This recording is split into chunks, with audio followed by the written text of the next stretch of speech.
Archaeologists just found the remains of a lost city from thousands of years ago, hiding in southeastern Europe. They were sure that it was nothing more than an old defense outpost, but new digs are changing that big time.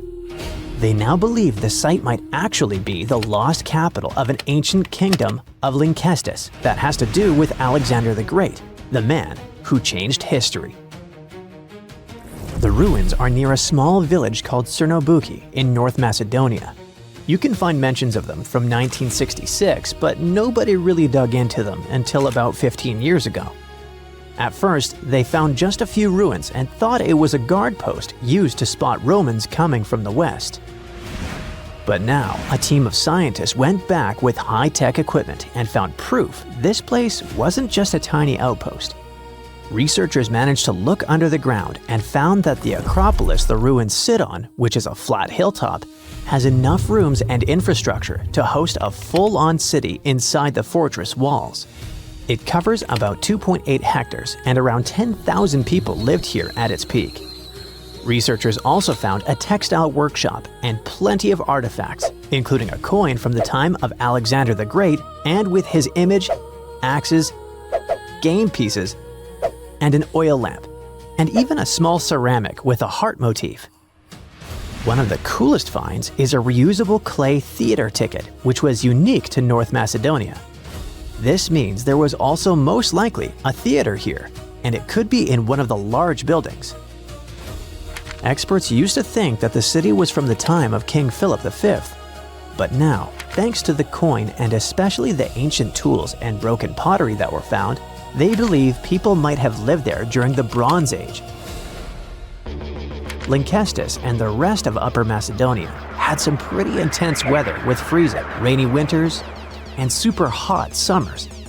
Life there wasn't easy, and most of the time, it was all about surviving. The people who lived in the area were mostly nomadic herders, and they had to move around depending on the season. They traveled with their flocks of cattle, goats, and sheep, always looking for the best pasture lands. Back then, Macedonia was kind of like the outsider of the Greek world. It was part Greek, but powerful city-states like Athens and Sparta didn't really accept it. Thanks to this position on the edge, Macedonia had the chance to mix Greek traditions with local culture. Eventually, they took over and changed the whole ancient world under kings like Philip II and Alexander the Great. The new discoveries at Cernobuki show us how connected and powerful ancient Macedonia really was, especially since the city sat along trade routes to Constantinople. Big historical figures like Octavian and Agrippa might have passed through the area on their way to clash with Cleopatra and Mark Antony.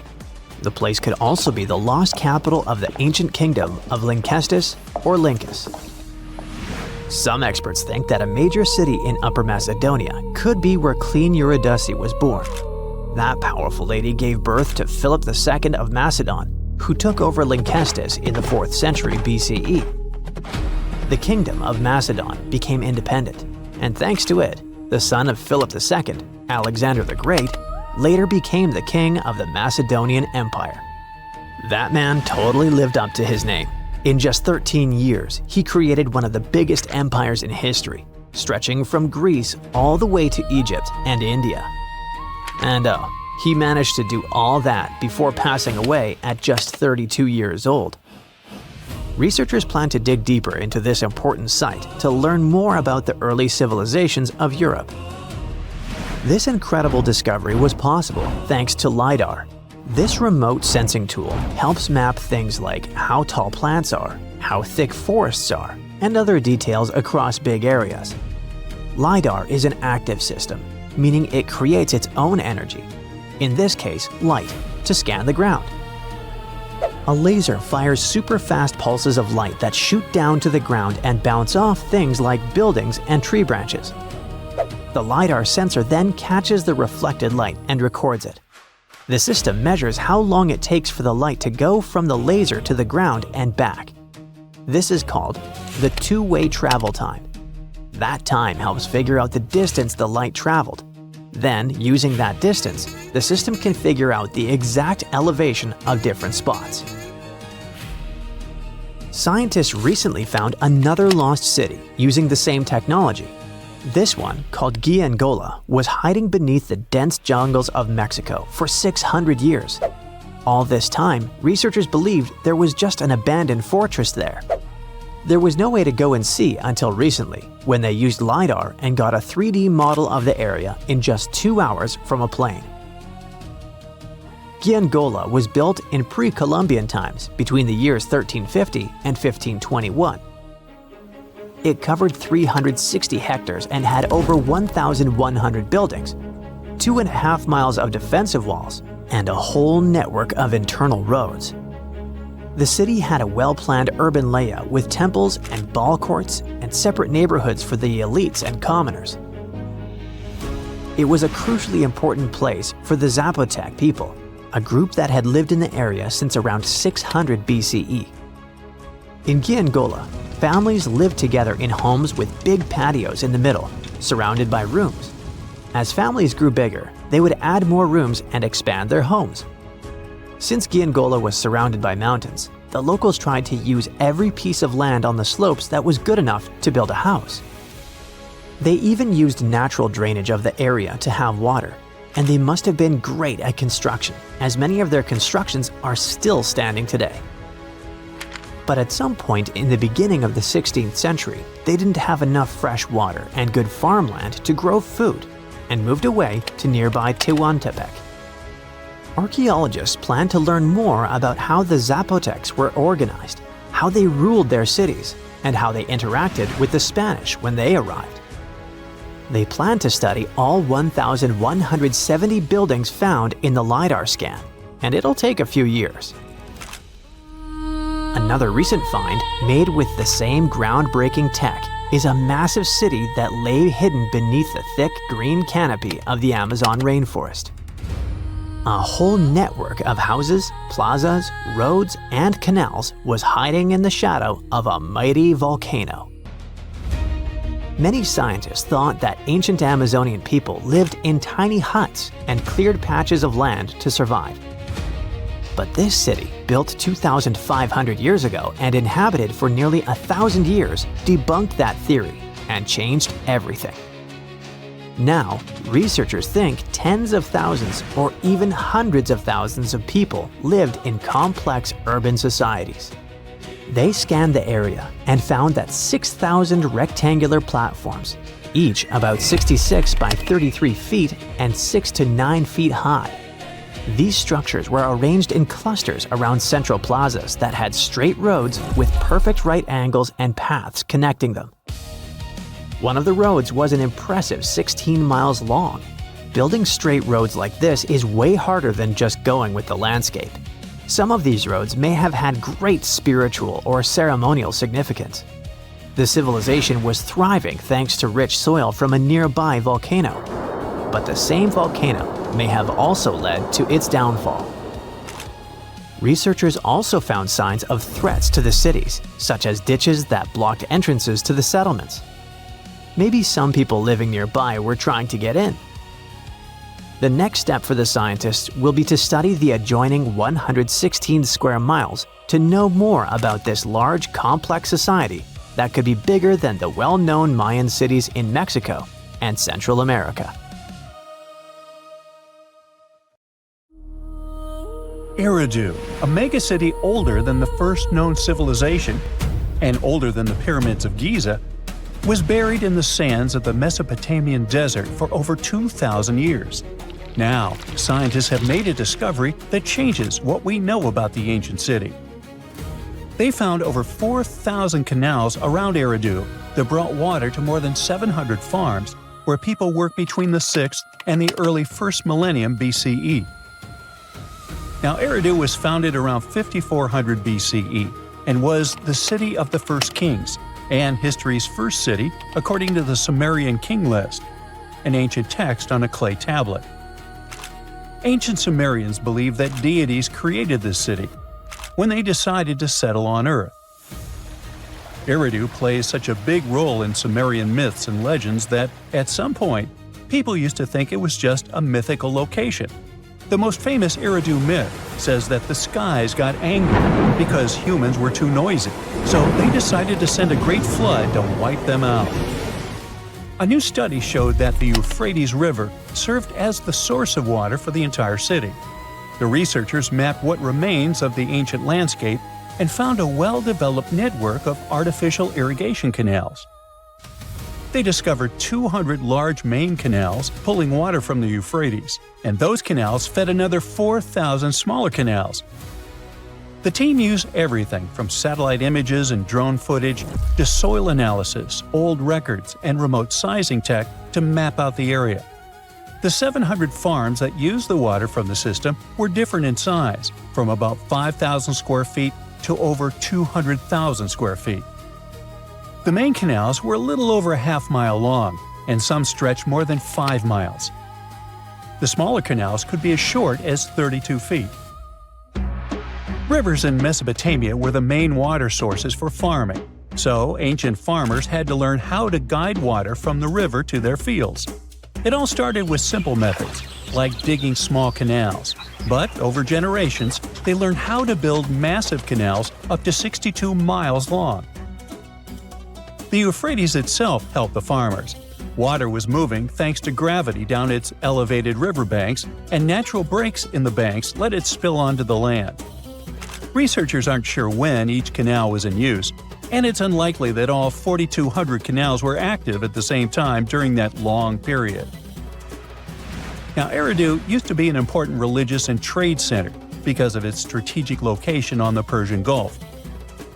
Its economy mostly had to do with fishing, thanks to the Euphrates River. Researchers found fishing nets and weights and whole bales of dried fish at the site. And there were even models of reed boats, the earliest physical evidence we have for constructed boats anywhere. The city was thriving until people abandoned it around the year 600 BCE, and scientists still aren't sure why they did it. The local residents, plus the visiting pilgrims and merchants, had just exhausted all the resources of the land. They had to let it rest several times before abandoning the city for good. It happened when the Euphrates changed its course, and they lost their main source of water. Now, many centuries later, in 1854, a British official was on a mission to this area to check out a remote place that had a bunch of mounds called tells, which are piles of debris left behind by ancient human settlements. At first, Taylor wasn't impressed. He had been hoping to find something big, maybe statues, ancient writing, or ruins of palaces and temples.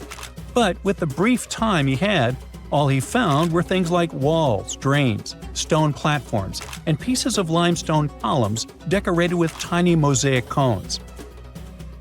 But he didn't know that these boring mounds were hiding one of the oldest cities on Earth, Eridu. The people at the British Museum got interested in the finding, but the first full-scale excavations took place here only around a century later. The local Iraqi authorities got really interested in the excavations as they were hoping to find more about the earliest days of Mesopotamian history. So they focused on Mound 1, a massive tell as tall as an 8-story building. Soon they uncovered part of an unfinished step pyramid from the end of the 3rd millennium BCE. As they dug deeper, they found layers of human life going back in time. There were levels from the Uruk period, and even remains from a time before the Sumerians called proto-history. In those lower layers, they discovered multiple rebuilds of the Temple of Enki, the city's main deity. People rebuilt this temple again and again for over 2,000 years. Every time the temple collapsed, they built a new one right on top. Each new version of the temple was bigger and more impressive than the last. From the middle of the 4th millennium BCE, these temple buildings became massive, more advanced than anything else humans had built up to that point. The city in Eridu was also becoming more complex, with clear social classes. Eventually, they stopped rebuilding the temple and put up a step pyramid on top of the ruins. Even though Eridu faded, it likely stayed important as a religious site. Archaeologists found pottery from the 2nd and 1st centuries BCE during excavations, although there were no signs of houses. The Sumerians were an innovative civilization, as you can tell. By 1500 BCE, they invented the cedar plow, a tool that let farmers plow and plant seeds at the same time, using animals like oxen to pull it. This gear even came with instructions. Ooh. The Sumerian Farmer's Almanac gave farmers advice on how to grow more crops with proper tilling and irrigation. These smart farming tricks helped feed more people, which led to larger cities, an organized ruling system, and more focus on religion. And as their cities expanded, so did their work in writing, math, and spiritual life. 5,000 years ago, the Sumerians had already produced cuneiform, one of the first writing systems in history. So another recent find from the same part of the world proves that bureaucracy existed already 4,000 years ago. Archaeologists found ancient administrative tablets in another ancient Sumerian city. These clay tablets are the oldest solid proof we have of the world's first empire, the Akkadian Empire. The tablets were inside a state archive building made of mud bricks, which had different rooms that acted like offices. Now, before this discovery, archaeologists didn't really understand how the first known empire in the world, the Akkadian Empire, worked behind the scenes. But now, thanks to the recent Gerso excavations, we have the first real and unambiguous evidence of the empire's administrative system. They tracked everything – deliveries, spending, and inventory, from fish to sheep to grains, fabric, and even gems. The tablets also include population records, with names and jobs of men, women, and kids, an ancient version of a census. From these records, scientists found out that women played a key role in Akkadian society. Some women had powerful positions, like high priestesses. The tablets also show a wide range of jobs, from skilled workers like stonecutters to people with simpler roles like temple floor sweepers. Some even included building blueprints, field layouts, and canal maps, proving that the empire had serious organization and planning. Eventually, the city rebelled and gained its independence, and the Akkadian Empire's 150-year rule ended.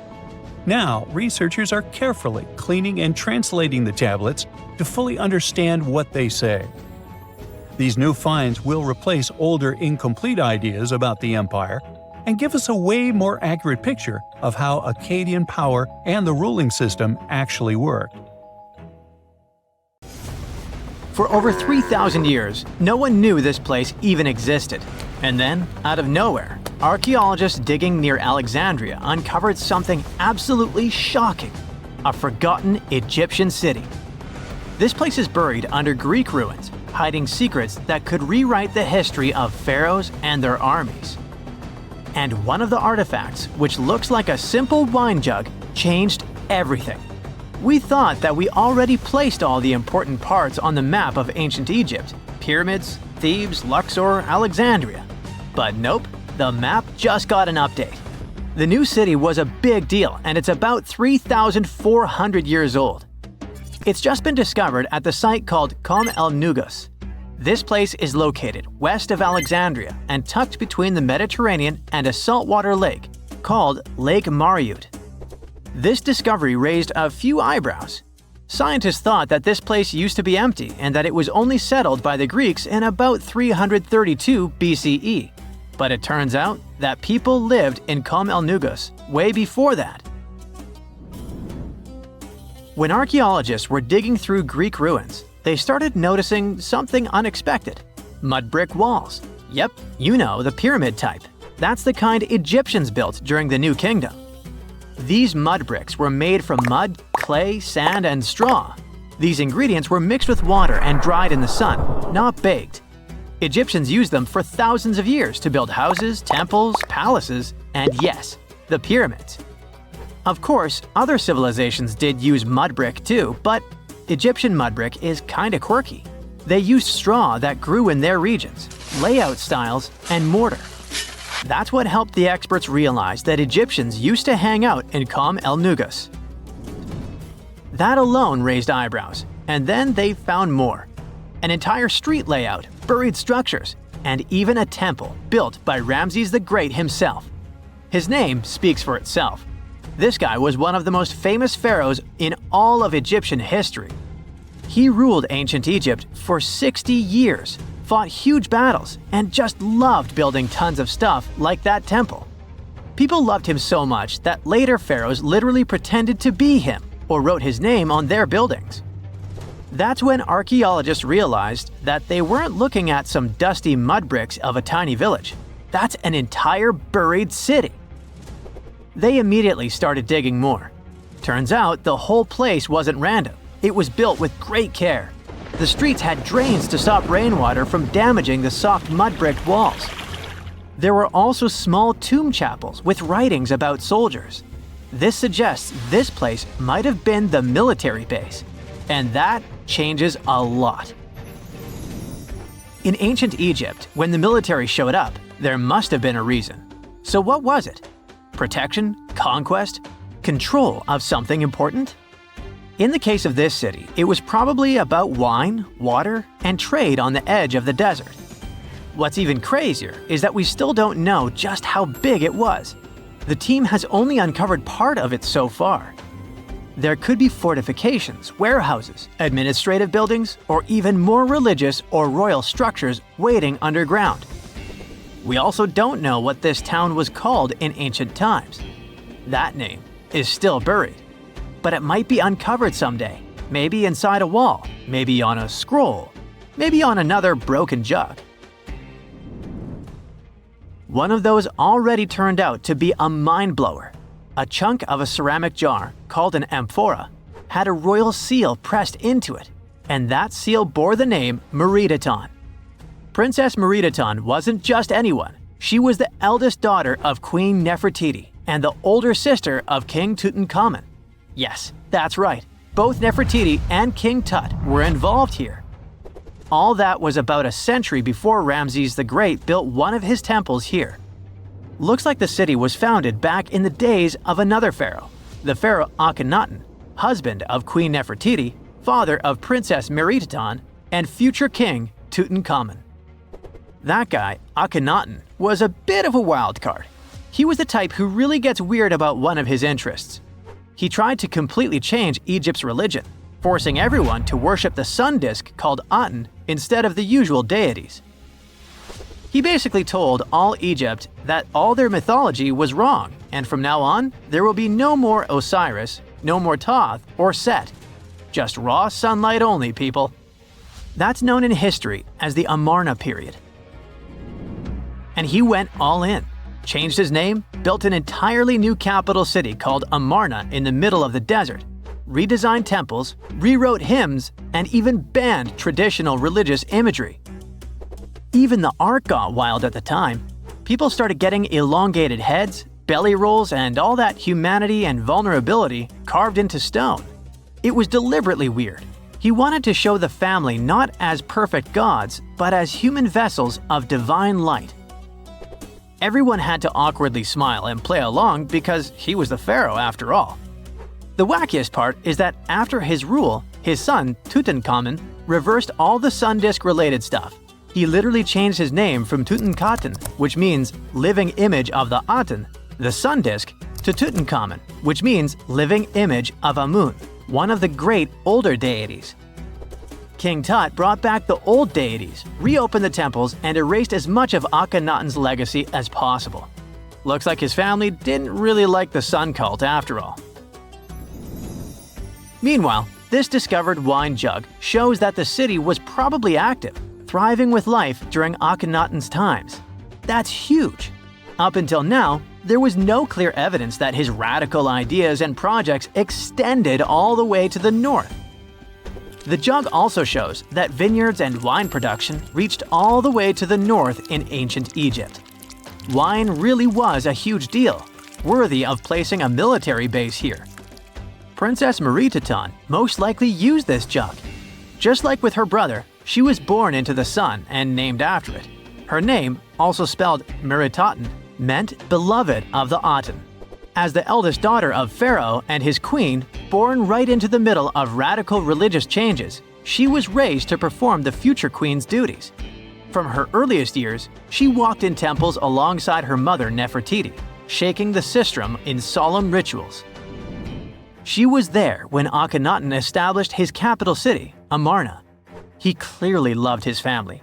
Meritaten's face was etched into its stone walls more than anyone else. In every temple, in every sacred scene, her figure appears, revered.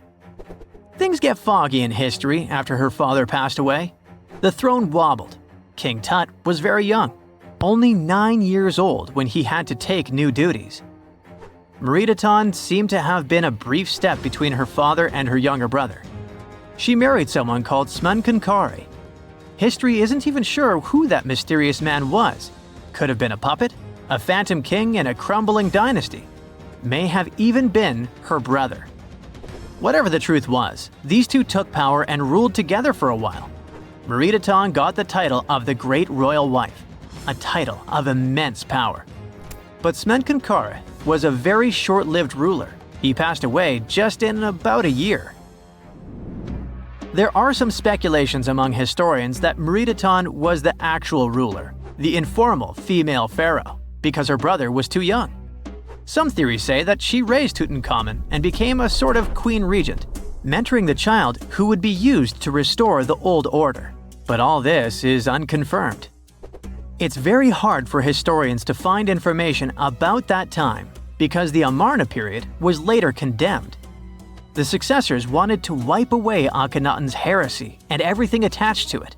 This included Meriteten. So even if she ruled, even if she mothered Tut, they tried to bury her in the sands of history. In any case, perhaps this new uncovered city will tell us more about the mysteries of the Amarna period, one of the most chaotic periods of ancient Egypt. Hey, if you think Stonehenge is one of the oldest stone monuments ever, well, let me introduce you to Göbekli Tepe.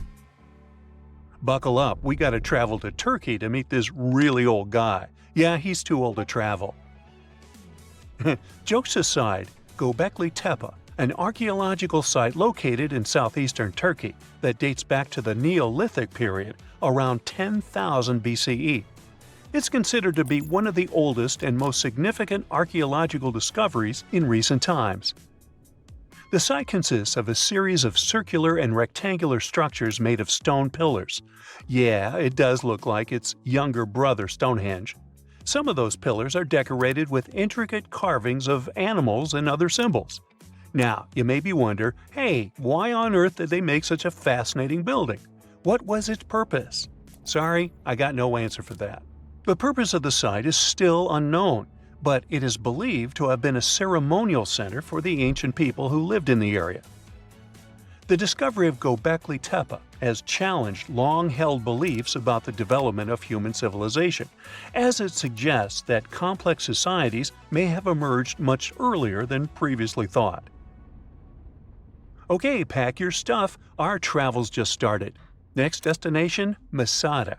It's an ancient fortress located in Israel on a plateau overlooking the Dead Sea.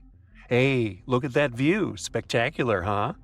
It was built by King Herod the Great in the 1st century BCE, and it was very smartly built.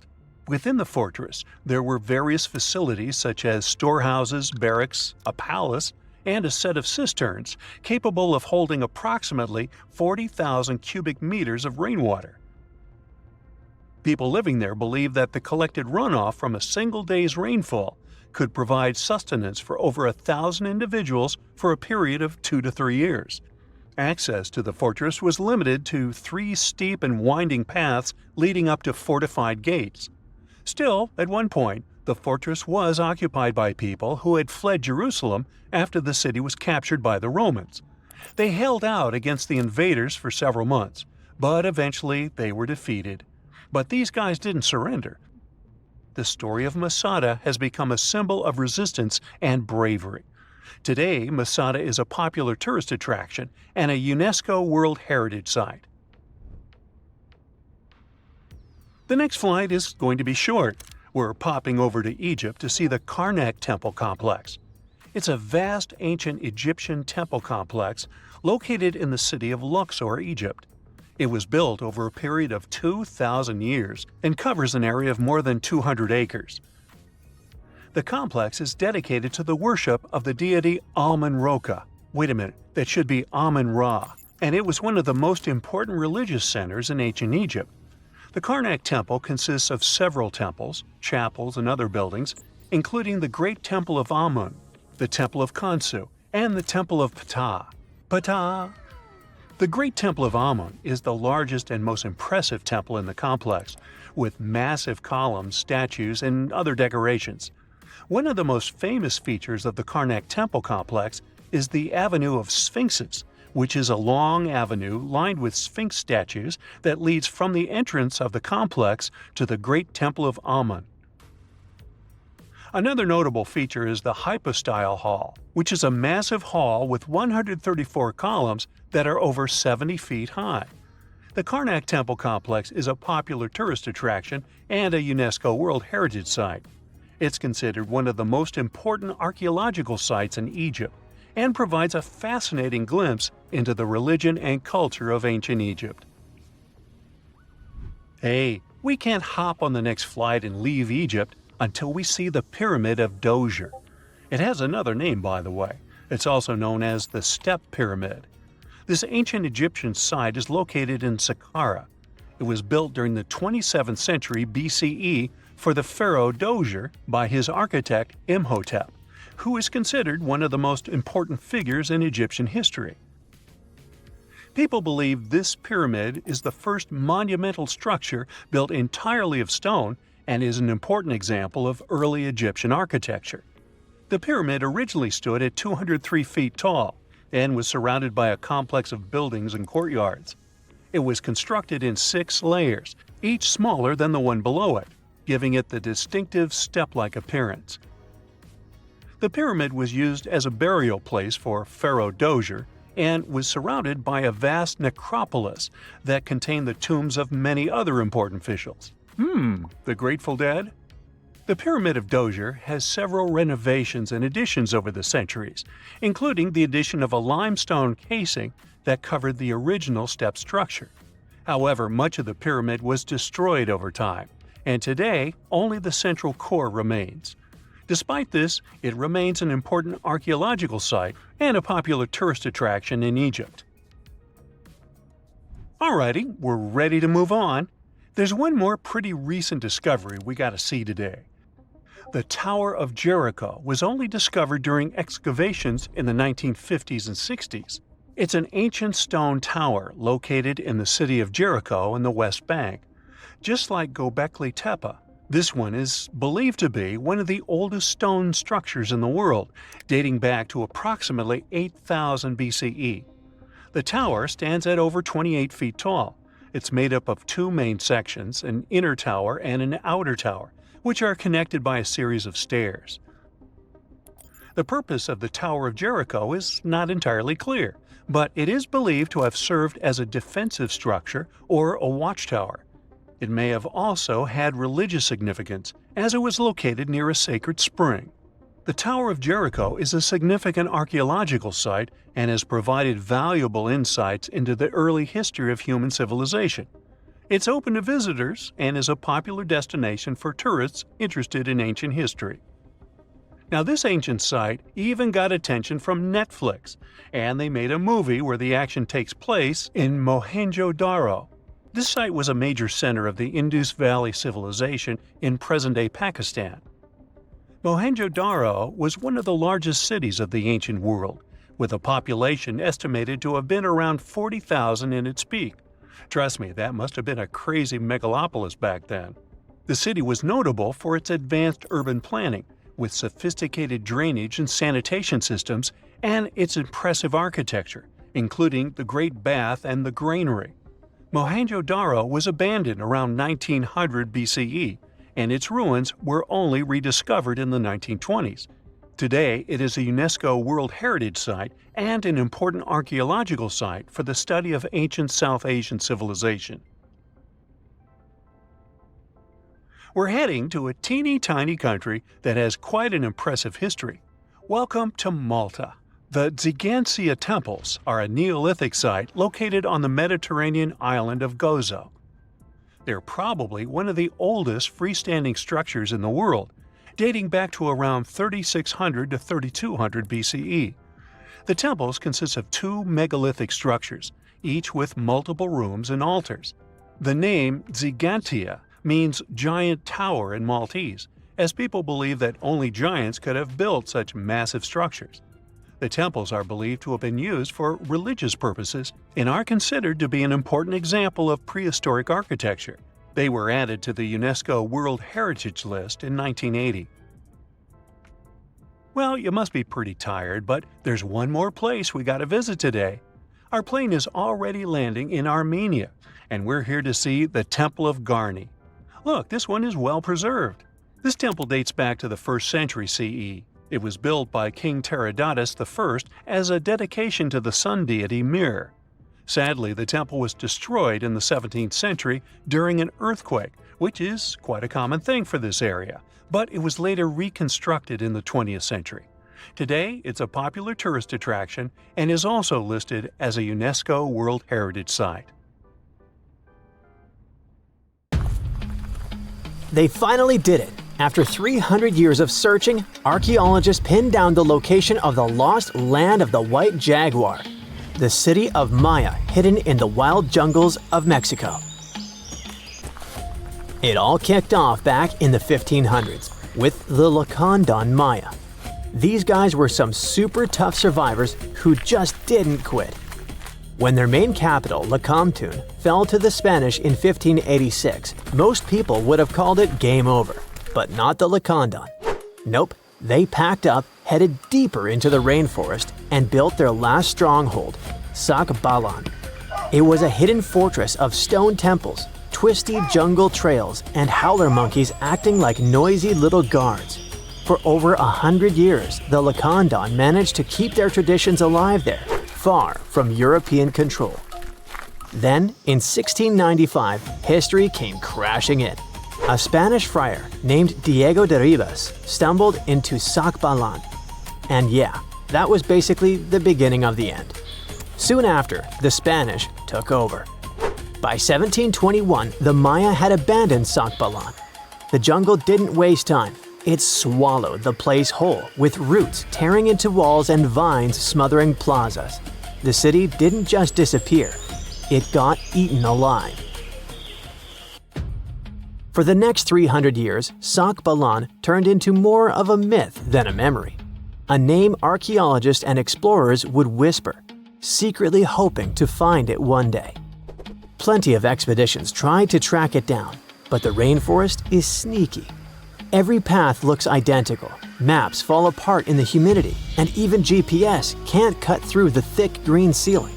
It was like looking for a needle in a haystack, except the haystack was alive, covered in thorns, and yeah, crawling with jaguars that would happily make you lunch.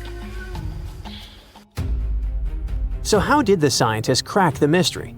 One word: a letter from the 17th century. The letter by Diego de Ribas described all the routes, rivers, and trails leading to Sak B'alan. It showed in every detail the journey of the soldiers who walked 4 days to the Lacandon River after leaving Sak B'alan. Then they sailed for 2 days and arrived at the church El Encuentro de Cristo, left their canoes, and continued on foot to Lake Petén Itzá in Guatemala. This was already detailed enough, but the scientists needed to pinpoint the exact location with geographic information systems. They took into account vegetation layers and how much each person was carrying to map an approximate range where Sak B'alan should be. They fed this information to GIS and calculated where the city should be. And bingo, it worked. Archaeologists traveled through the jungle and found stone temples rising like broken teeth from the earth.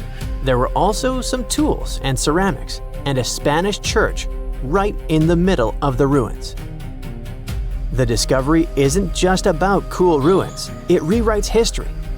For decades, people assumed the Lacandon simply scattered after Lacamtun fell, but Sak B'alan proves they regrouped, fought, and preserved their culture for over a century more. It's like discovering the final chapter of a book we thought ended too soon.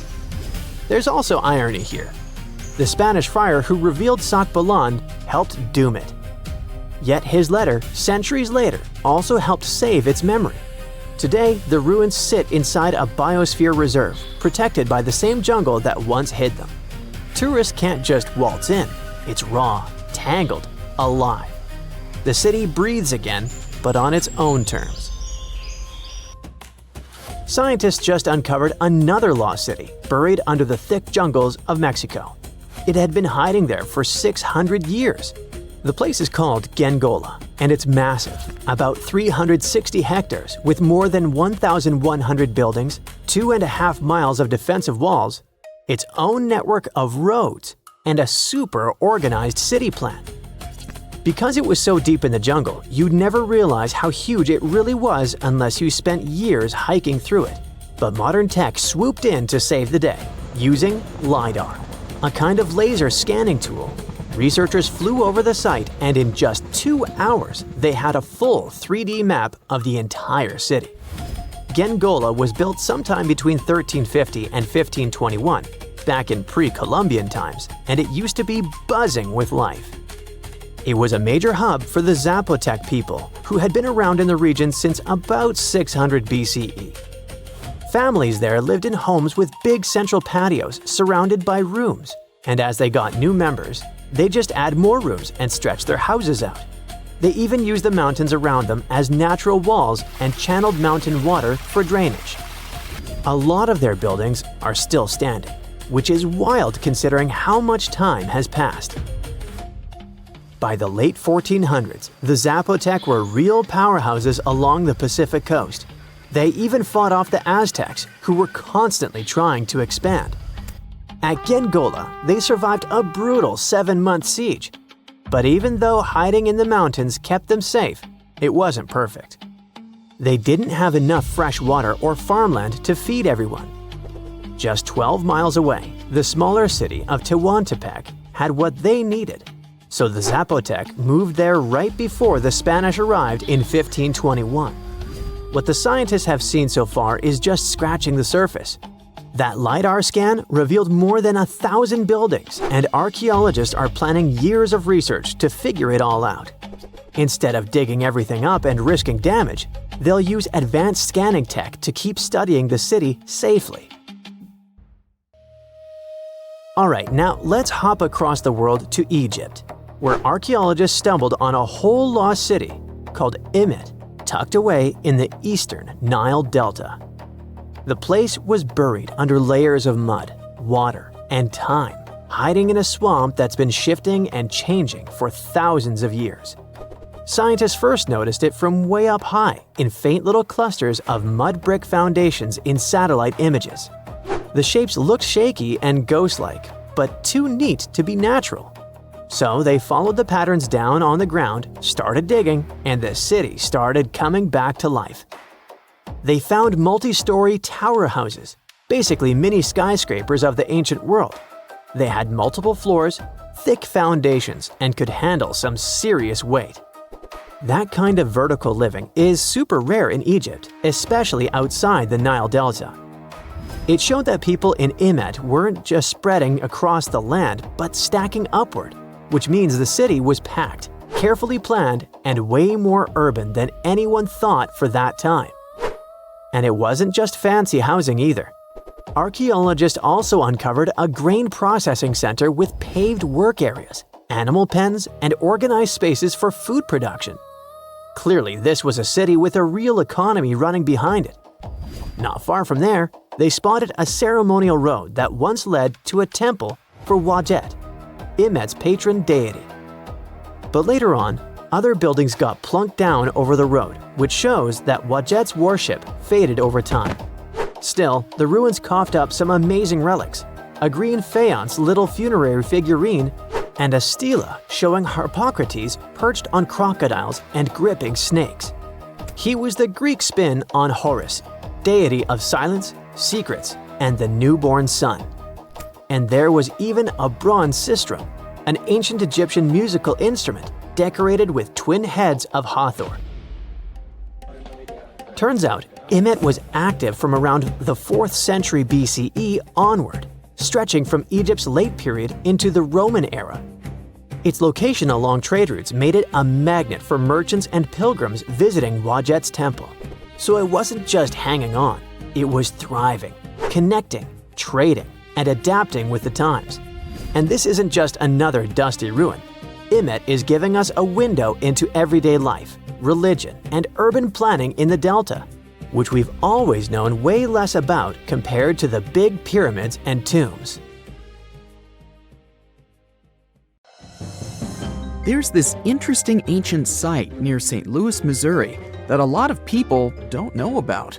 It's called Cahokia, and it used to be a huge city with up to 20,000 people living there back in the 11th century.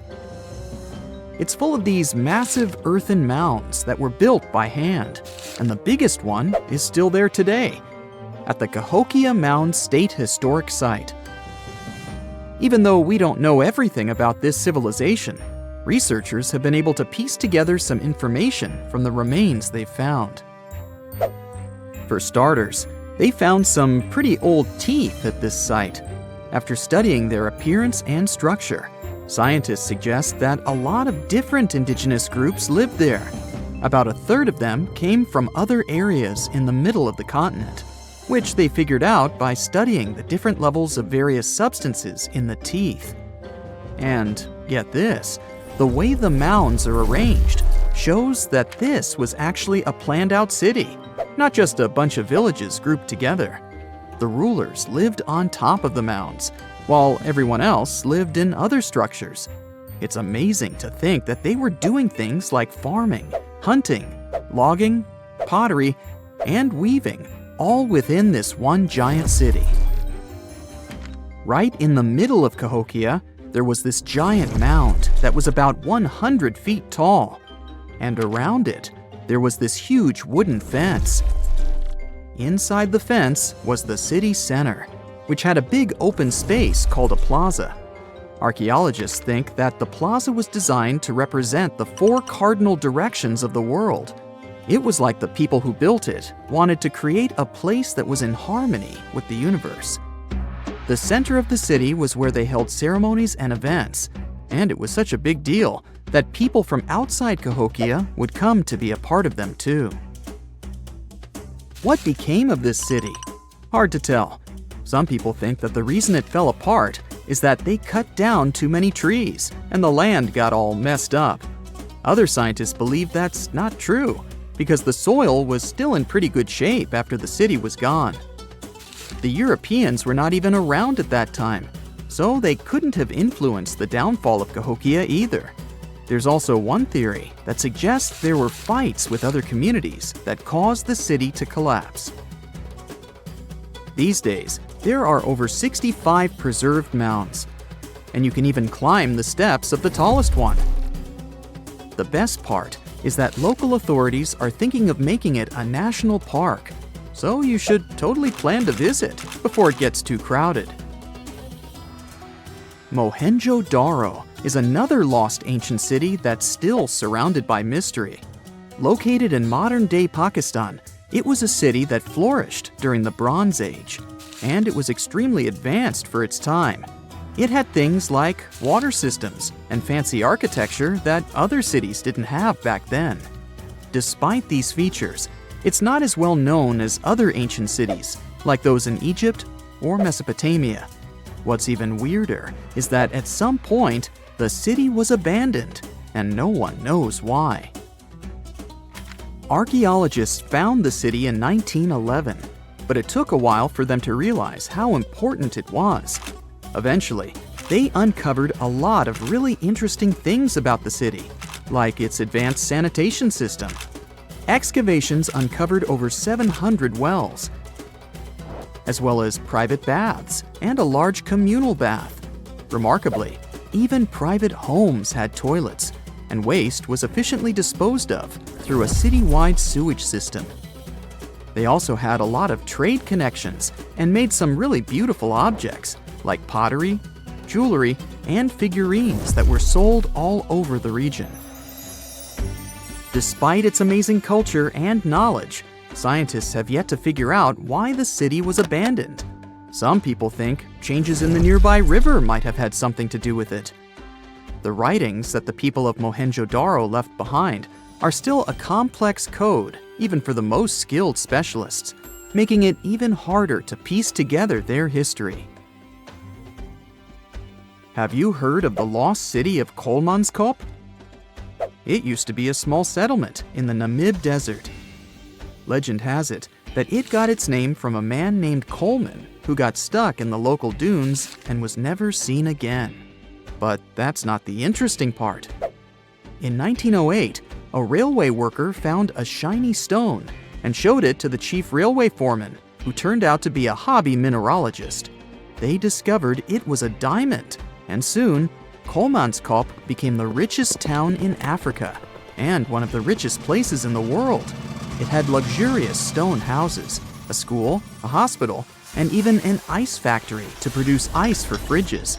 The hospital had the first X-ray machine in southern Africa, which was supposedly used to check if workers were illegally swallowing diamonds. Its popularity began to decline in the late 1920s when another diamond-rich location was discovered nearby. Most of the inhabitants soon began to flee the city in search of a better life, leaving the buildings abandoned. In 1938, all machinery was taken south and the town was left to the desert. The last inhabitant left Kolmanskop between 1956 and 1960. The hot climate and low humidity have preserved the structures over time, and tourists can now visit this desert ghost town. You've surely heard about this next ancient city, Machu Picchu. It's this incredible ancient location in Peru. It stretches across a huge piece of land in the Andes Mountains and sits high above sea level. It's even considered one of the wonders of the modern world. But here's the thing. Scientists aren't exactly sure what it was used for.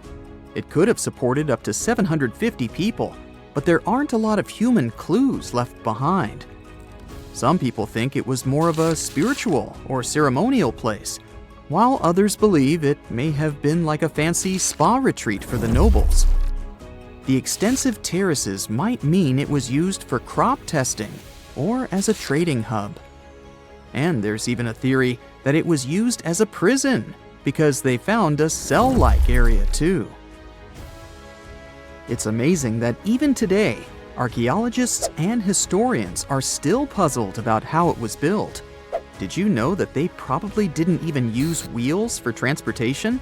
And those massive granite rocks were somehow pushed up the steep Andean mountains, even though most of them weighed a lot. Some historians think that hundreds of people worked together to push each rock up the peak. The huge stones at Machu Picchu are also so close together that you can't see any cracks between them. It's pretty cool because it also makes the area safe during earthquakes, which is important since Peru is a shaky country. But how did the stones stay put during all those quakes? They actually move a little bit, but then they go back to their original spot, almost like they're dancing. Some people think wet wooden wedges were used to keep them in place, but that doesn't really add up, considering how big the structures are. Locals back then also seem to have built Machu Picchu without using any pack animals or iron tools. They had to sculpt and put everything together using mostly their hands. Plus, the citadel is built on a fault, so they had to move a bunch of stone and earth to make it flat. Scientists also think that the real construction is actually underground because of the deep foundations and drainage system. In fact, there's a hidden water system that was just recently discovered using 3D scanning. They didn't even use mortar to put the granite blocks together. They were so precise that you can't even fit a sheet of paper between them. One theory suggests that people that lived there used stone tools made of a harder material than the stone they were cutting. At some point in its long and very interesting history, our dear planet Earth was sort of snoozing, just doing its planetary thing, spinning around the sun. And then, bam, life starts getting fancy. Plants and animals start strutting their stuff, showing off their complexity. Fast forward a bit, about 65 million years ago to be exact. And a cosmic disaster strikes, or at least that's what we presume. An asteroid probably smashed into Earth, wiping out the dinosaurs and other big animals. We can't pinpoint specifics about the asteroid, but we do know that it was extremely large and it crashed into our precious planet, creating a dusty mess that settled everywhere. You can still find remnants of that dust layer in sedimentary rocks today. If you dig beneath it, you'll uncover a whole bunch of fossils. These prehistoric creatures were living it up before the asteroid crashed the party. Think of it as the planet going on a cleaning spree, leaving a bunch of empty spaces waiting to be filled. And guess who took the opportunity? Mammals! These furry little critters were the ones to rise to fame. But why is it that this disaster became such a great opportunity for mammals? It's pretty simple, actually. With no big bullies around, they grew, multiplied, and had a population expanse. All kinds of mammals joined to fill in the blanks. Primates, rodents, basically, the whole furry gang. We're talking about placental mammals, marsupials, and even egg-laying mammals, adding some serious variety to the mix. We like to think of primates as our closest relatives here on Earth. What's their story? Well, around 63 million years ago, just a couple of million years after the dinosaurs' final dance, the primates decided it was time for a family reunion. They split into two groups, the dry-nosed primates, who became the cool monkeys and apes we know today, and the wet-nosed primates, who went off to become lemurs and aye-ayes, hey-hays.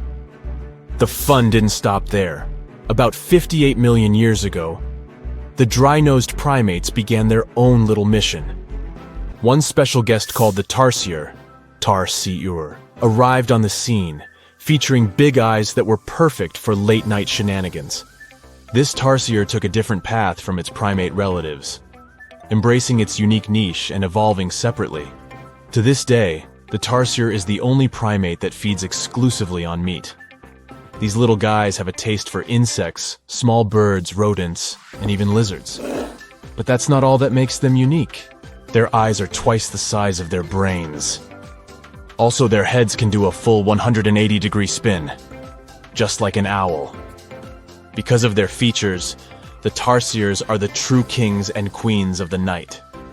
With their superpower of ultrasonic tracking, they can spot their prey instantly. Plus, their legs and feet are like springs ready to launch them into action. They've got this special ankle bone called the tarsus, which gives them those epic leaping skills. Hence the name, if you were wondering. But let's leave these little critters to rest and get back to our story, shall we? About 55 million years ago, the Earth cranked up the heat, literally. This sudden hot pod was a bit too much for many deep ocean dwellers and plants to handle, and they bid their farewells. But hey, every goodbye is an opportunity for something new, right? The oceanic mammals known as cetaceans, saw their chance and took it. They splashed into those empty niches, becoming the rulers of the sea. In this category of creatures, you can find the blue whale and the dolphin. A special primate guest made an appearance around 47 million years ago. Scientists now affectionately call the fossil of such a creature Ida. This little wonder caused quite a stir, initially hailed as the missing link in human evolution. But here's the hilarious part. It turned out Ida was not one of us dry-nosed primates, but a cheeky wet-nosed one. Moving forward to 40 million years ago, this is when another big event happened in the primate world. The New World monkeys, our distant cousins, decided to take a different path and branch off from our lineage of Old World monkeys. They packed their bags and set off to conquer South America, where they're still living it up today. What's the difference between the two, you might ask? Well, one crucial thing that sets them apart is the fact that the Old World monkeys had nostrils that pointed downwards.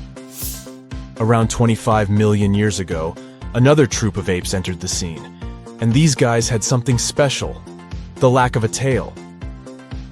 These unique creatures would go on to become our closest relatives. We're talking apes and great apes, The cool gang who share a whole lot of genetic similarities with us. The first ape to break free from the monkey madness was the gibbon. About 18 million years ago is when this little acrobat swung into the picture. A few million years later, the great apes made their grand entrance too. Orangutans were the pioneers, venturing into the wilds of southern Asia. We're getting closer and closer to the present. It was 7 million years ago when the great apes took a major fork in the evolutionary road. One path led to our ancestors, the future Homo sapiens, and the other path led to chimpanzees and bonobos. These two primate branches remained united for a few million years before finally going their separate ways. 5.6 million years ago, a game-changing ape called Ardipithecus made its way into our evolutionary history. It had a special talent, bipedalism. That's right, this was one of the first apes to walk on 2 feet, probably making its primate buddies raise an eyebrow or two. The real showstoppers, however, arrived around 4 million years ago, the Australopithecus crew. These were the earliest members of the Hominina hominina subtribe, our tribe. What made them so special? Well, probably the fact that they brought some serious tools to the game. Stone tools, to be precise. It seems that at some point in their evolution, these clever primates started using stones to make their lives easier. Now here comes a crucial turning point in our story. About 2 million years ago, our ancestors faced a food shortage. Survival of the fittest was the name of the game, and 2 strategies emerged. Group 1 went for stronger jaws, allowing them to chomp on tough foods like nuts. Group 2 had a different idea. They opted for weaker jaws, but bigger brains.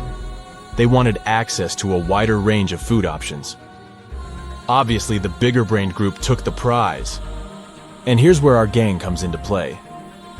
Around 2.5 million years ago, a type of primate also known as handyman made its mark on history. These clever beings had larger brains and knew how to put those neurons to good use. About 1.9 million years ago, a new star emerged, Homo erectus. These creatures not only walked upright, but also had brains that were almost twice the size of the handyman's. They took the world by surprise, becoming the first of our direct ancestors to venture out of the African continent. They even knew how to tame fire. Approximately 700,000 years ago, the world witnessed a culinary revolution. The earliest evidence of cooking appeared. And around 500,000 years ago, our ancestors decided it was time to become a bit more fashionable, donning the first evidence of clothing. Our very own species came to be just 300,000 years ago. Told you we were late to the party. But the world was never the same after the appearance of Homo sapiens, the anatomically modern humans. Alongside our other relatives, we emerged, ready to conquer the world with our innovative minds and complex societies. The exact path of our evolution remains a bit of a mystery. But what we do know for sure is that Neanderthals joined the party around at some point too. As Homo sapiens flourished, so did our capacity for language. Modern speech is believed to have emerged almost hand in hand with our species. We started expressing ourselves, sharing stories, and shaping the world with our words. So, there you have it. It took 13.8 billion years of cosmic history for humans to make their entrance. Think about it. 99.998% of the time since the Big Bang, we weren't even around. Our species, Homo sapiens, is the toddler of the Earth's family, existing for just the tiniest fraction of the universe's timeline. Yet, in this blink of an eye, we've managed to unravel the entire story that led to our existence. The story won't end with us. It's an ongoing saga, still being written with every passing moment. Scientists have recently discovered Leonardo da Vinci's hidden passages under a medieval castle in Italy. They followed a newly found 15th century sketch by the creator of the Mona Lisa and found one of the unexplored architectural wonders from the age of the Renaissance. Construction of the Sforza Castle started back in 1358, but it was destroyed about a century later during a local crisis. Then, in 1450, Francesco Sforza, the Duke of Milan, decided to rebuild it on the old ruins. After he passed away, his son Ludovico took over and kept improving the castle. He brought in some of the best artists of the time, including Leonardo da Vinci, to decorate its walls. We can still see Leonardo's frescoes today in the Room of Wooden Boards. While he was working at the castle, da Vinci also recorded some historical underground passages hidden beneath the outer wall. The drawing, dated between 1487 and 1490, was found at the Institut de France in Paris. The sketch is highly precise, and it proves that Leonardo was really interested in fortification design and was great at documenting existing structures. Historical records show that Ludovico ordered the building of an underground passageway that led straight to a basilica, where his wife was buried. Ludovico married Beatrice in 1491, and they had a happy but tragically short marriage, as Beatrice passed away while giving birth in 1497. The Duke locked himself away for weeks, grew a beard, and wore only black clothes while he was mourning his beloved wife. The secret tunnel may have stretched over a half a mile and would let Ludovico visit her grave in private. It could have served as an escape route if the castle was ever under siege. The existence of the tunnels remained one of the mysteries of the Renaissance for years, as no one knew for sure they were there. But now, scientists finally uncovered the secret history. They used a combination of ground-penetrating radar and laser scanning to build up an accurate 3D model of all the structures under the castle. They found the tunnels da Vinci alluded to in his drawings, and it looks like they may have only been a small part of a whole system of historical underground passages. The goal is to create a complete digital twin of the castle that will not only show all the preserved constructions, but also the ancient ones that are no longer visible. They also plan to add augmented reality to the virtual paths to let visitors discover Leonardo da Vinci's hidden passages. Now, we don't know if the genius actually took part in constructing the hidden passages that scientists recently discovered, but we do know about some other Leonardo da Vinci inventions. He created the first satellite-like map in 1502, long before photography or satellites were even a concept. A famous figure in Italy, Cesare Borgia, invited Leonardo to a small town called Imola, near Bologna, to create a highly detailed map for him. Back then, maps were not very precise, as no one had figured out how to show exact distances on a smaller scale. Instead, people spent a lot of time decorating them with dragons, roses, fancy castles, mountain ranges, flowers, and other artistic details. These maps look more like beautiful paintings meant to be displayed, rather than practical tools for navigation. But Cesare Borgia wanted something truly functional, and Leonardo managed to create something revolutionary in the field of cartography. If you compare satellite images of Imola today with Leonardo's map, the similarities are striking. He captured every alley, curve of the streets, roadways, and even the exact sizes of the buildings. And he did it all by hand, using just a pencil, ruler, compass, and several of his own clever inventions. To gather all the necessary data, the genius walked through the streets for weeks using a large wheel that spun as he moved, recording the distance with a cable. Using the magnetic compass, he determined precise directions. He also developed a tool called the bussola, which measured angles inside a circle. With this, he could track the exact turns of each street and the size of the intersections. He figured out the distances between houses and major roads. Then, back at home, he used his notes and calculations to draw the map to scale with incredible precision.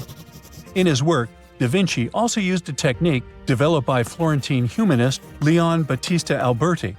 He created a mapping method where you could place an entire city inside a circle using polar coordinates. At the center of the city, 8 straight lines met, representing the main directions of a compass. Leonardo used this system to divide the town into 8 sections. He didn't overlook even the smallest buildings, which made his map one of the most advanced of its time. The Italian genius had a big dream to build a machine that could let people fly. He studied how birds, bats, and kites move through the air and designed a special flying machine. He believed that if he could copy their movements, humans might be able to soar like them. Da Vinci's design looked a lot like a bat, with 2 large pointed wings that stretched over 33 feet wide. He planned to build the frame from lightweight pine wood and cover it with raw silk to make it strong but not too heavy. The person flying it would lie on their stomach on a wooden board in the center. To make the wings flap, the pilot had to pedal a crank with their feet, which was connected to a system of rods and pulleys. There was also a hand crank for extra power and even a headpiece to help steer. As the person moved their hands and feet, the wings would flap and twist, just like a bird's. But there was one big problem. Humans aren't strong enough to make the machine lift off the ground. Even though it might have worked once in the air, there was no way for a person to get it flying on their own. Leonardo probably realized this, but his amazing idea still inspired flying machines that came centuries later. Da Vinci was way ahead of his time with many of his inventions, but his idea for a humanoid robot was especially futuristic. He was working under the patronage of the Sforza family, the one that had those ancient tunnels of Italy built. The genius designed a mechanical knight that could move its arms, turn its neck, and even open and close its mouth. Da Vinci had good knowledge of anatomy and the mechanics of body movements that helped him. His unusual creation used an external system of cables. A hand crank set it in motion, and there was also an internal gear-driven mechanism. About 450 years later, Da Vinci's detailed sketches of the robotic knight were rediscovered in the 1950s. Several researchers tried to recreate the robot from those sketches. In 2002, a roboticist who developed systems for NASA and Lockheed Martin took inspiration from the old notes and built a functioning model of Da Vinci's robotic knight.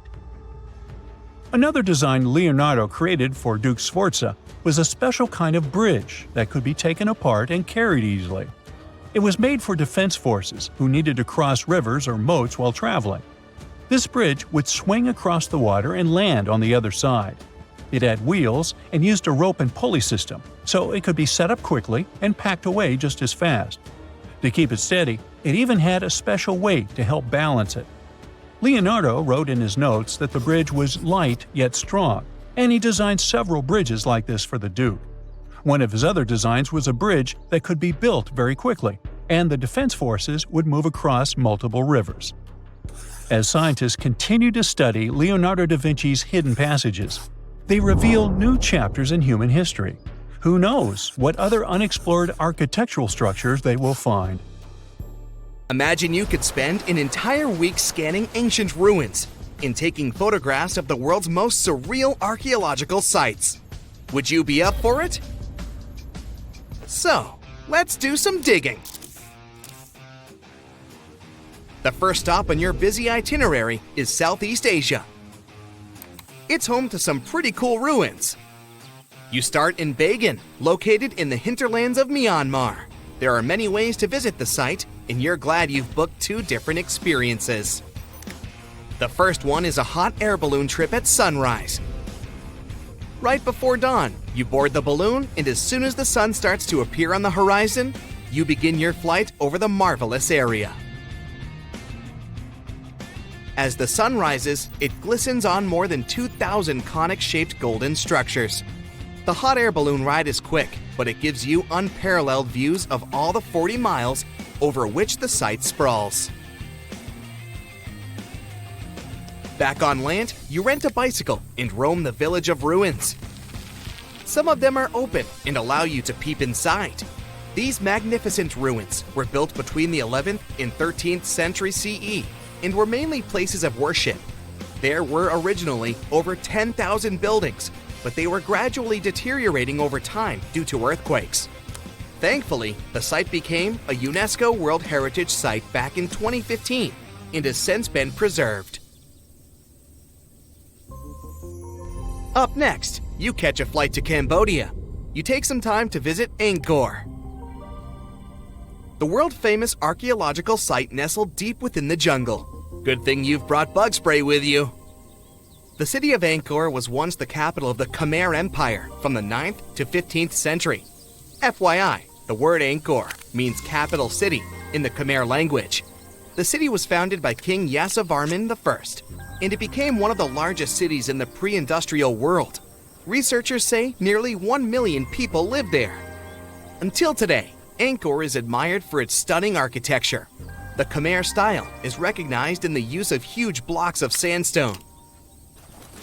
The towers are believed to have been once decorated with gold.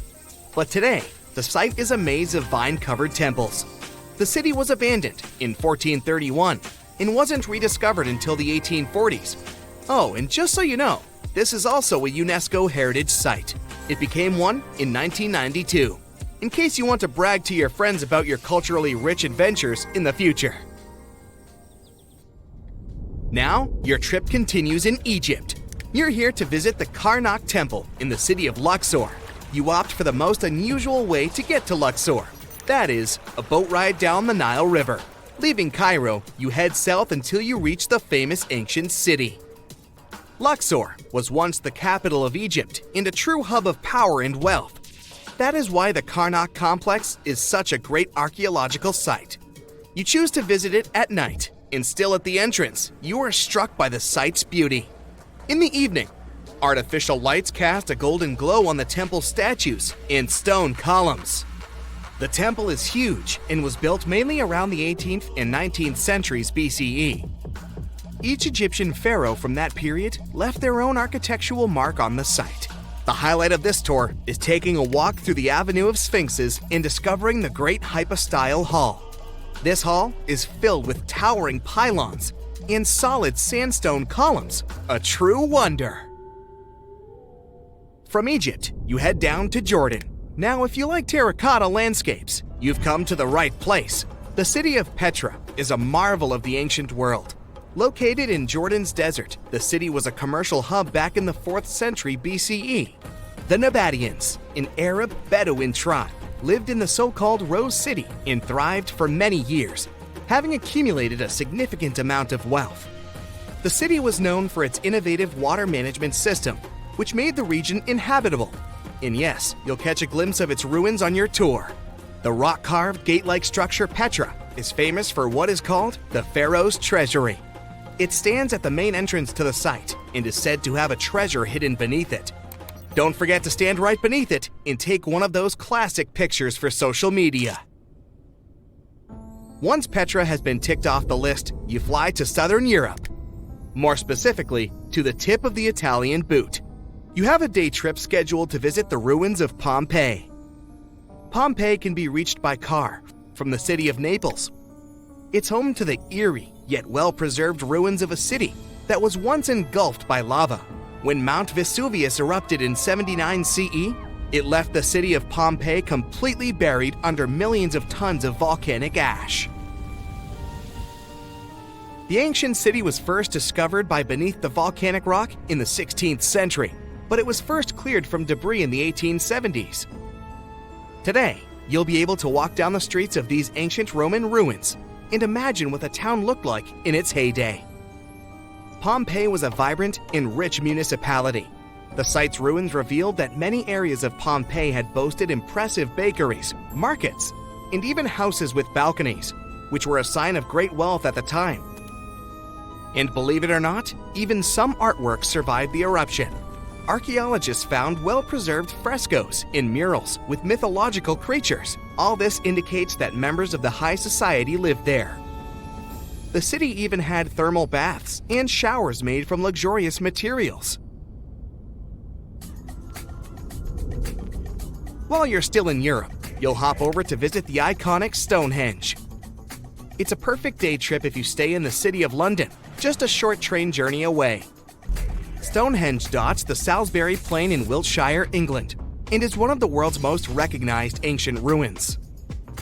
More than 5,000 years old, these curious stone rings are some of the oldest stone structures on the planet. Created out of sandstone, they are shrouded in misery. Who built them and why is still largely unknown. Popular theories claim that Stonehenge was used as a great solar calendar, built to help people keep track of days, weeks, and months. Talk about hard work to create a mere calendar, huh? In the final leg of your trip will take you to explore the Southern Americas. In Guatemala, in Central America, you'll find ancient Mayan ruins. The lost city of Tikal is a city made of 3,000 buildings, the remains of the capital of the Mayan Empire. You can compare its importance to such cities as London or New York today. The North Acropolis is Tikal's most ancient complex of monuments. Built solely by human hands in 350 BCE, it served as the resting place of kings and chiefs. Back in the day, the step pyramid temples were painted a beautiful red. Mayans loved that color. Today, of course, you'll only see the limestone. You might wonder what made such a great city turn into ruins. Well, archaeologists have no clue about the cause of Tikal's decline. Until today, this question remains unanswered. Was it a drought? Disease? Maybe we'll never know. Are you in the mood for some Mayan ruins? Chichen Itza is an archaeological site with the best preserved pyramids on Earth. Located in Mexico's Yucatan state, this Mayan city is well over 1,500 years old. At its peak, it was home to 35,000 people. The site covers 1.9 square miles and has many ruins spread throughout it. The highlight is El Castilla, a tremendous step temple, rising 80 feet above the ground. Its most peculiar feature is that it has 91 steps on each of its 4 sides, including the upper platform, which makes for 365 steps, the same as the number of days in the solar year. Phew, what an intense trip. Time to head home now and soak it all in. See you next time. See this place on the map? Yeah, right there. It's estimated that around 100 people have vanished or lost their lives here. Why, you ask? Well, it seems they were all looking for this guy, Percy Fawcett. He was a British colonel, famous for his sharp blue eyes, perfectly groomed beard, and signature hat. He looked like a character from Pride and Prejudice, but lived more like Indiana Jones. In fact, this character was inspired by Fawcett's story. But his disappearance in 1925 was more macabre than any movie plot. Colonel Fawcett was bold. Not the ask your neighbor's Wi-Fi password kind of bold. I'm talking full-on, I don't care that much about my life bold. He used to be a soldier in Sri Lanka and even did a secret spy gig in Morocco, but he needed more. So in 1906, Fawcett started exploring parts of Brazil and Bolivia where no one had dared to go before. His mission was to create secret, mind-blowing maps. Okay, that doesn't sound too risky, but trust me, it was. If you want to explore the world nowadays, you just open Google Earth and, well, that's it. No danger, no adrenaline, just maybe 1 or 2 creepy street view photos. Ew. But we're talking about the beginning of the 20th century, when satellites and this weird Google car didn't exist. Back then, if you wanted to fill in the world map, you actually had to explore the land on foot. So that's how Colonel Fawcett ended up in South America. And he became famous for his expeditions to map out the wild Amazon. He was the first guy to record the locations of waterfalls in that region, for example. But then he got obsessed. Blame it on lack of sleep or whatever sketchy Amazon jungle juice he was sipping, but suddenly he was like, I'll bet there's an ancient advanced city hidden somewhere around here. Spoiler alert, there wasn't. But he was hooked on that idea. Hanging out with native Indians for so long convinced him that large groups could totally thrive in the middle of a massive rainforest. And of course, Fawcett loved a good old adventure story, especially the ones from the 16th and 17th centuries, written by European explorers. In those stories, adventurers claimed they had found huge settlements and fine roadways deep in the heart of Latin America. But Fawcett's all-time favorite story came from a manuscript written in 1753. Back then, adventurers were hunting for precious metals in Brazil when they stumbled upon a ruined city with monumental buildings, roads, and plazas. Oh, and every corner had a Roman-style spire. Naturally, the colonel was all in to find it. Too bad no one told him this manuscript is mostly considered a forgery. Yep, this story is as real as Snow White's. But then, things got weird. The settlement described in that manuscript was supposedly located in the northeast side of Brazil. But now, he's saying there's an advanced civilization in Mato Grosso, which is in a different part of the country. So he decided to name this new place the City of Z. Back in the 1920s, the colonel launched 2 separate expeditions to find it. But both trips failed, as he faced terrible weather, fever, and of course, exhaustion. Now, tell me in the comments, what do you think Fawcett did after 2 failed expeditions? Option A, he quit. Option B, he called his mom. Option C, he tried again because he didn't get the memo that the universe is clearly saying stop. Well, of course, option C is the right answer. This is relentless Fawcett we're talking about. So, 3 years later, the colonel finally gathered enough cash to launch yet another expedition in search of the city of Z. All he needed was a crew of people crazy enough to join him. Famous and experienced explorers were begging to come along. But nope, Fawcett decided to take his son and his best buddy instead.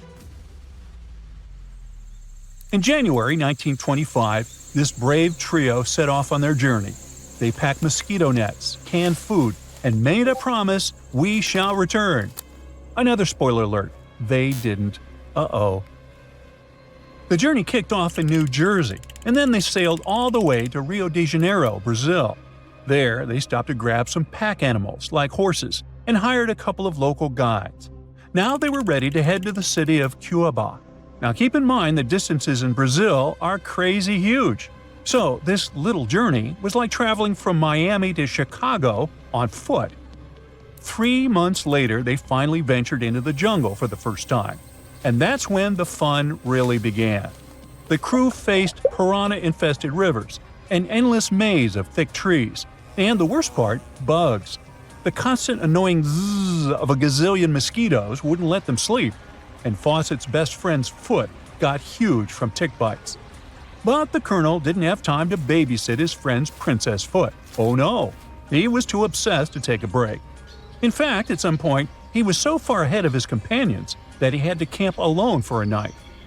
On May 29th, Fawcett finally came to his senses. There was no City of Z. But did he let that stop him? Not really. He unpacked their gear and sent the local guides back to Cuiabá. But before saying a final goodbye, he asked them to deliver a letter to his wife, saying something like, "Don't worry, hon, our son is well and getting stronger every day." Sure he was. Anyway, after this dramatic farewell, the trio set off into the bush alone.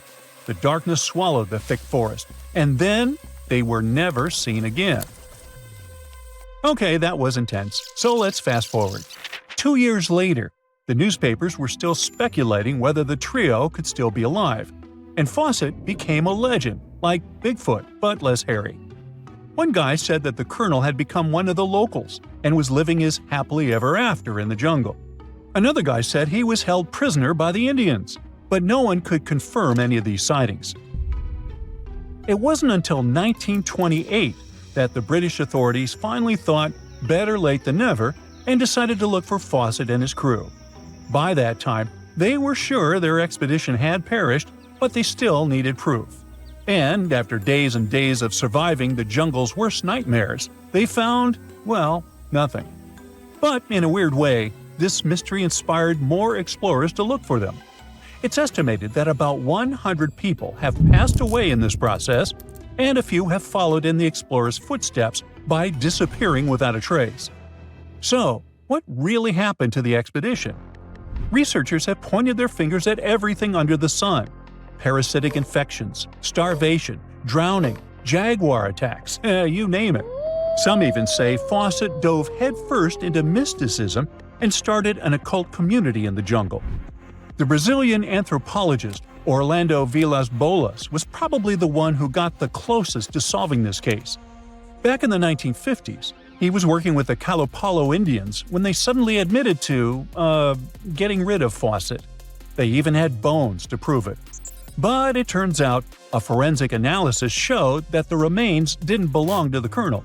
So we're back to square one, and nobody knows, to this day, whatever the heck happened to them. Fawcett's quest, as we know it today, is based on some pretty questionable sources. But there is a possibility that he wasn't living in Delulu land after all. Recent discoveries suggest that his idea of a sophisticated jungle city wasn't just pure fantasy. In 2024, a massive ancient city was found in the Amazon, hidden beneath dense vegetation. Evidence suggests it was built around 2,500 years ago, and it was surprisingly advanced, featuring houses and plazas, all connected by an incredible network of roads and canals. But this city was in a forest in Ecuador, not Brazil. So who knows? Maybe the legendary city of Z is still out there. Ooh.